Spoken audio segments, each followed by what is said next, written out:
বৃহস্পতিবার সকালে ইডির হানা, তারপর কেটে যায় প্রায় একদিন।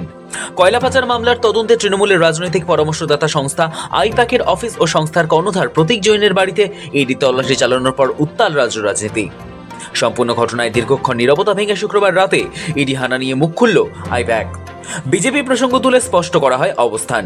সংস্থার বিবৃতিতে বৃহস্পতিবারের ঘটনার কথা যেমন রয়েছে, তেমনি আইপ্যাকের উত্থান কর্মকাণ্ড সম্পর্কেও সংক্ষিপ্ত তথ্য দেওয়া হয়েছে। মিডিয়ায় দেওয়া বিবৃতিতে আইপ্যাক জানিয়েছে, এই ধরনের তল্লাশি অত্যন্ত দুর্ভাগ্যজনক এবং উদ্বেগের বিষয়। রাজনৈতিক দলমত নির্বিশেষে পেশাদারিত্বের সঙ্গে কাজ করা একটি সংস্থার বিরুদ্ধে এই পদক্ষেপ কাম্য নয়। আচমকা কেন্দ্রীয় তদন্তকারী সংস্থার হানার নিন্দা করলেও তদন্তের সহযোগিতার বার্তাও স্পষ্টভাবে দিয়েছে তারা। ভোট কৌশলী প্রশান্ত কিশোরের তৈরি আইপ্যাক সংস্থাটি তৈরি হয়েছিল রাজনৈতিক পরামর্শদাতা হিসেবে। বিভিন্ন নির্বাচনের আগে জনমত বুঝে নিখুঁত রণকৌশলের মাধ্যমে কোনো নির্দিষ্ট দলকে জিতিয়ে আনার মতো দক্ষতা দেখিয়েছে আইপ্যাক। 2014 সালে কেন্দ্রের ক্ষমতার বদলের নেপথ্যে প্রশান্ত কিশোরের এই সংস্থার সুনির্দিষ্ট পরিকল্পনাকে কৃতিত্ব দেওয়া হয়। পরবর্তী 10 থেকে 11 বছরে একাধিক রাজনৈতিক দলের পরামর্শের কাজ করেছে আইপ্যাক।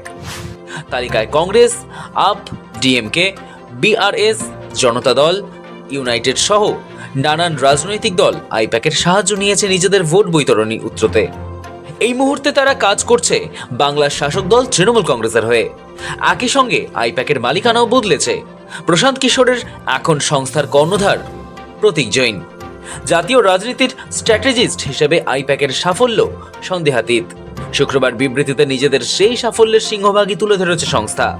বিবৃতিতে আইপ্যাক জানিয়েছে, ভারতের তরুণ প্রজন্ম যখন তাদের শক্তি, বিচার বুদ্ধি, পেশাদারিত্বকে অরাজনৈতিকভাবে গণতান্ত্রিক প্রক্রিয়ার সঙ্গে যুক্ত করে, তখন ভারতের জনজীবন আরও শক্তিশালী হয়ে ওঠে। এই ধারণা থেকেই জন্ম আইপ্যাকের। বছরের পর বছর ধরে সেই ধারণাকেই লালন পালন করছে তারা। কঠোর পরিশ্রমের মাধ্যমে আইপ্যাক আজ শক্তিশালী হয়ে উঠেছে। বিবৃতিতে তারা জানিয়েছে, বিজেপির হয়েও তারা কাজ করেছে। কাজেই তাদের সঙ্গে রাজনৈতিক মতানৈক্যের কোনো সম্পর্ক নেই। তারা পেশাগতভাবে কাজ করে। এই সংস্থায় আচমকা ইডি তল্লাশি একেবারেই কাম্য নয়। এই ধরনের ঘটনা সমাজে গভীর উদ্বেগের বিষয় বলে মনে করেন তারা। তবে এরপরও বিবৃতিতে প্রতীক জৈনের সংস্থা জানিয়েছে, কেন্দ্রীয় তদন্তকারীদের প্রয়োজনে তদন্তে সহযোগিতা করবে। ইডি হানার পরেও তারা নিজেদের কর্তব্যে অবিচল বলে জানিয়েছে আইপ্যাক। তারা জানায়, এই ঘটনা তাদের কাজের ওপর কোনো প্রভাব ফেলবে না।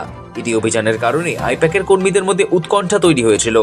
সংস্থার তরফে শুক্রবার জানিয়ে দেওয়া হয়, গত 8ই জানুয়ারির ঘটনার কোনো প্রভাব পড়বে না আইপ্যাকের কাজে।